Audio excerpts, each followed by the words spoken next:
اشرف زئی صاحب اختر مینگل اور جماعت اسلامی کے ساتھ مل کر بلوچستان سے جو ہے کہ 12 اپریل کو جو ہے کہ اپنی تحریک کا آغاز کر رہے ہیں. جے یو آئی جو ہے کہ وہ بھی عید کے بعد سرپرائز دینے کی بات کر رہی ہے, اور ان کے سینیٹر کامران مرتضیٰ صاحب آج انہوں نے بھی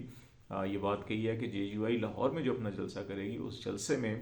پولیٹیکل اپنی اسٹریٹجی اناؤنس کرے گی, اور آگے انہوں نے کرنا کیا ہے اس حکومت کے ساتھ اس کا لائے عمل اعلان کیا جائے گا, اور وہ حکومت کے لیے بہت بڑا ایک سرپرائز ہوگا. تو یہ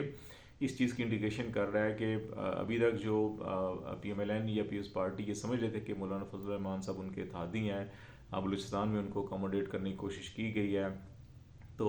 وہ جو ہے کہ شاید حکومت کا ساتھ دیں گے. لیکن یہ جو ورڈز یا اناؤنسمنٹ ہے یہ اندازہ دیتی ہے کہ نہیں وہ حکومت کے خلاف کوئی تحریک چلانے کا موڈ میں ہے. تو ابھی اس حوالے سے بھی بہت سی چیزیں جب اکٹھی ہوں گی تو پھر اس وقت جا کے جوڈیشری کو ایک اگر پبلک سپورٹ ملتی ہے, اور اس کے ساتھ ساتھ لائرز جو ہیں کہ وہ بھی جوڈیشری کی سپورٹ کے اندر آگے کھڑے ہوتے ہیں, تو پھر جوڈیشری کو اتنی طاقت اور تقویت ملے گی کہ فل کورٹ جب بیٹھے گا تو پھر جو اس قسم کی خطوط یا اس قسم کے جو اوچھت کرنے ہیں یہ میرے خیال ہے ان کے اوپر اتنا دباؤ نہیں ڈال سکیں گے. اور شاید اس دفعہ جو ہے کہ ان لوگوں کو جو دھمکیاں دیتے ہیں, اغوا کرتے ہیں, ویڈیوز بناتے ہیں, بلیک میل کرتے ہیں, ان کو شاید کسی نہ کسی لاجیکل کنکلوژن تک اس معاملے کو پہنچایا جا سکے. ابھی سب سے ایک اہم سوال جو ہے کہ پی ٹی آئی کے اندر کھاڑ پھاڑ کیوں ہو رہی ہے, اور یہ کورٹ کمانڈر ہاؤس میں ملاقات ہونی چاہیے تھی, میٹنگ ہونی چاہیے تھی, نہیں ہونی چاہیے تھی. ابتدائی خبریں یہ آئی تھی کہ جیسے کورٹ کمانڈر ہاؤس میں جو ہے کیبنٹ کی میٹنگ ہوئی اور وہاں پہ جو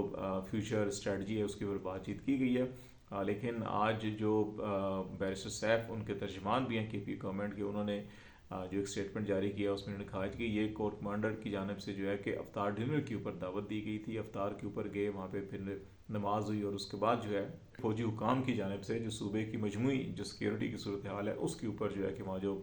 ملٹری آپریشن روم ہے وہاں پہ ان کو بریفنگ دی گئی تھی, کیونکہ پاک افغان بارڈر ایک طویل جو ہے کہ یہ لگتا ہے کے پی کے ساتھ اور کافی مسئلے مسائل بھی وہاں پہ چل رہے ہیں. تو اس تناظر کے اندر جو بریفنگ تھی اور اس کے اوپر سوال و جواب کی نشست بھی ہوئی, اور کے پی کے چیف منسٹر نے بھی خطاب کیا. ابھی یہ سوال ہے کہ یہ ہونا چاہیے تھا یا نہیں ہونا چاہیے تھا. جہاں تک نارمل حالات کے اندر دیکھا جائے تو آپ نے کئی بار دیکھا ہوگا کہ وفاقی سطح کے اوپر بھی پولیٹیکل لیڈرشپ جو ہے کہ وہ جی ایچ کیو جاتی ہے, اور وہاں پہ ملٹری آپریشن ڈائریکٹریٹ کے اندر ان کو بریفنگز دی جاتی ہیں اس قسم کی. آپ نے یہاں پہ ڈیفینس کی اسٹینڈنگ کمیٹیز بھی دیکھی ہم نے, اسی طرح سے فارن افیئرس کی جو کمیٹی ہے اسٹینڈنگ وہ بھی دیکھی ہم نے, ایئر ہیڈ کوارٹر, نیول ہیڈ کوارٹر اور جی ایچ کیو جو ہیں وہ جاتے ہیں. تو اس اعتبار میں نارملی تو اس قسم کی کوئی مذائقہ نہیں ہے, لیکن غالباً یہ پہلا موقع ہے کہ کسی بھی صوبائی کیبنٹ کا یوں جانا اور بریفنگ لینا, شاید یہ ایک انوکھی اس انداز کے اندر یہ بات لگ رہی ہے کہ جو پولیٹیکل سینیریو ہے اس سے پہلے پچھلے 1.5-2 سال کے اندر جو کے پی پنجاب کے اندر پورے ملک کے اندر پاکستان تحریک انصاف کے خلاف جس قسم کا کریک ڈاؤن کیا گیا, جس قسم کی ایک ریاستی جبر اور طاقت کا استعمال کیا گیا, اس کے تناظر میں جو پی ٹی آئی کے کارکن ہیں یا ان کی لیڈرشپ کے اندر بہت سی یہ رائے پائی جاتی ہے کہ ان کو ان حالات کے اندر نہیں جانا چاہیے تھا, اور اگر کوئی یہ تقاضا تھا بھی تو یہ سول سیکریٹریٹ کے اندر اگر بریفنگ ہوتی, وہاں پہ ملٹری آفیشل آتے, وہاں پہ بریفنگ دیتے, بات چیت ہوتی تو زیادہ بہتر تھا, ان کو وہاں جانا نہیں چاہیے تھا. اور ان پرنسپلی دیکھا جائے تو جس قسم کے حالات ہیں اس میں ایک یہ سوٹیبل کرٹیسزم لگتا ہے. لیکن ایک رائے یہ بھی پائی جاتی ہے کہ اس وقت جو پاکستان کے سیاسی حالات ہیں, جس وقت پاکستان کی اکنامک سوشو سیکیورٹی چیلنجز ہیں, اس کے اندر فوج کے اندر یہ ریئلائزیشن پیدا ہوئی ہے, اسٹیبلشمنٹ کے اندر یہ ریئلائزیشن پیدا ہوئی ہے کہ تمام تر طاقت استعمال کرنے کے باوجود پی ٹی آئی کو نہیں توڑا جا سکا, عمران خان کو نہیں توڑا جا سکا, پی ٹی آئی کی لیڈرشپ کو نہیں توڑا جا سکا, کارکن اور پی ٹی آئی کا جو رشتہ ہے اس کو نہیں توڑا جا سکا. تو ایسے حالات میں اگر آپ اپنے ملک کو آگے چلانا ہے تو پھر پی ٹی آئی کو, اس کی لیڈرشپ کو اور ان کے عوام کو جو ایک بڑی طاقت ہے اور ایک بڑی واضح تعداد ہے جو سپورٹ کرتی ہے پی ٹی آئی کو, 2/3 سے زیادہ پبلک جو ہے کہ اس وقت پی ٹی آئی کو سپورٹ کرتی ہے, تو ان کو اپنی طاقت بنایا جائے. تو شاید یہ اس طرف جو ہے کہ ایک خیر سگالی کا قدم کے طور کے اوپر بھی بعض حلقوں کے اندر دیکھا جا رہا ہے کہ اسٹیبلشمنٹ اگر یہ پہل کر رہی ہے, وہ آپ کو دعوت دے رہی ہے اپنے افطار ڈنر کی بھی, بریفنگ کی بھی, پریزنٹیشن کی بھی, اور ورکنگ ریلیشن شپ قائم کر رہے ہیں, تو اس کا یہ مطلب ہے کہ وہ صرف کے پی کے اندر ہی نہیں بلکہ پورے ملک کے اندر آپ کے ساتھ ورکنگ ریلیشن شپ قائم کرنا چاہتے ہیں. تو اس کو اگر آپ نیک نیتی سے آگے بڑھائیں گے تو پھر آپ کے اس کے اثرات جو ہیں کہ باقی صوبوں اور مرکز کے اندر بھی دیکھیں گے, اور آگے چل کے جو مختلف کیسز کے فیصلے بھی ہونے اور مختلف حوالوں سے آپ کی تمام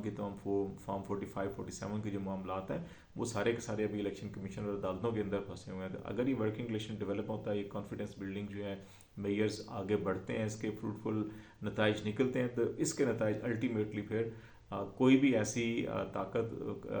فوج ہوتی ہے وہ کامیاب نہیں ہو سکتی عوام کی حمایت اور سپورٹ کے بغیر. تو اگر یہ وہاں پہ ریئلائزیشن ہو چکا ہے کہ عوام کس کے ساتھ کھڑی ہے، عوام کس جماعت کے ساتھ کھڑی ہے، عوام نے کس کو ووٹ دیا ہے، اور اگر اس کو تمام سٹیک ہولڈر ساتھ لے کے چلنا چاہتے ہیں، تو اس تناظر کے اندر دیکھا جائے تو پھر اس سے کچھ پازیٹیو انڈیکیشنز بھی ملتی ہیں. لیکن یہ اگلے آنے والے دنوں کے اندر مزید عید کے بعد جب چیزیں کلیئر ہوں گی، یہی معاملات عدالتوں میں ہوں گے، الیکشن کمیشن میں ہوں گے، تو چیزیں زیادہ کلیئر ہو جائیں گی. پی ٹی آئی کے اندر کھاڑ پچھاڑ کا اس وقت جو ہے کہ ڈیفینیٹلی ابھی جو اس لیگل پروسیس فیز سے پی ٹی آئی نکل آئی ہے، جہاں پہ الیکشن ہونے تھے اس سے پہلے جو کچھ ہو رہا تھا پولیٹیکل لیڈرشپ کے ساتھ، تو وہاں پہ لیگل فرٹرنٹی کی پی ٹی آئی کو ضرورت تھی، جو انہوں نے رکھا. انہوں نے اپنا اپنا کردار جو بھی کیا، اچھا کیا برا کیا، وہ سب کے سامنے وہ کر لیا. اب اس کا پولیٹیکل رول شروع ہو رہا ہے، تو اس میں پھر ابھی جو فوکل پرسن ہے وہ بھی چینج کیا، ہم نے آپ نے ڈسکس کی. ابھی جو ہے کہ وہ